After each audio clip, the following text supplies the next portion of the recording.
শরীয়তপুরের জাজিরা এলাকায় পদ্মা নদীর ভয়াবহ ভাঙনের খবর রাখছেন সহকর্মী সৈকত সাদিক।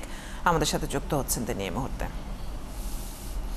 সৈকত, নদী ভাঙনের ভয়াবহতা কেমন দেখছেন, আর প্রশাসনের কোনো ধরনের ব্যবস্থা গ্রহণ করতে দেখেছেন কিনা এই ভাঙন রোধ নিয়ে?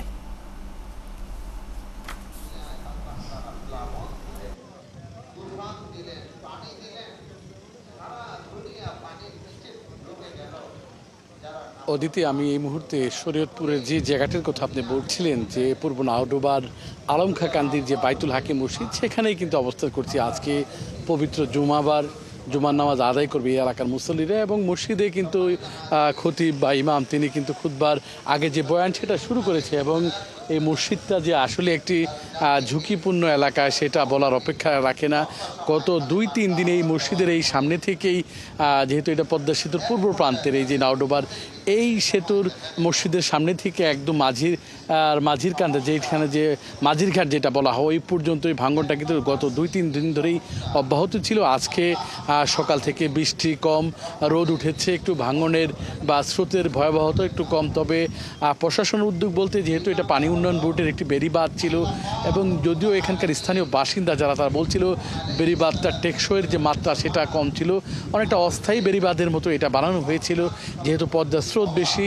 তারপরও এই এলাকার যেসব ঘরবাড়ি ভেঙেছে বা এখন যারা এখানে বাস করছে, তাদের নিরাপত্তার স্বার্থে, তাদের ঘরবাড়ি টিকে রাখার স্বার্থে পানি উন্নয়ন বোর্ড কিন্তু এখানে যে জিও ব্যাগ দিয়ে যে বাঁধের যে সাময়িকভাবে যে রক্ষা করার যে একটা উদ্যোগ, সেটা কিন্তু শুরু করেছে। এবং সকাল থেকে দেখছি এবং বেশ কয়েকটি জায়গায় কিন্তু এই বস্তা বালু জিও ব্যাগে ঢোকানো হচ্ছে, এবং সেগুলো সেলাই করে যে ভাঙন কবলিত যে এলাকাগুলো সেখানেই সেগুলো ফেলা হচ্ছে।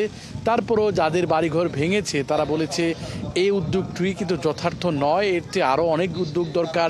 স্থায়ী বাঁধের পাশাপাশি তারা একটু আর্থিক সহযোগিতার ব্যাপারটাও চেয়েছেন, বিশেষ করে যাদের ঘর বাড়ি ভেঙেছে, যারা এখন সেই যে খোলা জায়গাটা রয়েছে বাড়িতে, যে সেখানে খোলা আকাশের নিচে যারা আশ্রয় গেড়েছেন, তারা বলছে এই মুহূর্তে তাদের একটু আর্থিক সহযোগিতাও দরকার। প্রশাসনেরও তাদের দিকে একটু নজরদারি দেওয়া দরকার। তাদের যেহেতু গত কয়েকদিনের ভাঙনে তারা উদ্বেগ উৎকণ্ঠা আছে, এর জন্যই তারা চাচ্ছেন যে একটু স্থায়ী সমাধান চাচ্ছে। এবং এই মসজিদটা নিয়েও গ্রামবাসীর মধ্যে উদ্বিগ্ন রয়েছেন। আজকে এই মসজিদের নামাজের পর এখানে দোয়া হবে, সেটাও এখানকার খতিবে জানালেন। সব মিলে এই এলাকার মানুষ যে একটা উদ্বেগ উৎকণ্ঠার মধ্যে আছে, সেটা কিন্তু নিঃসন্দেহে বলা চলে।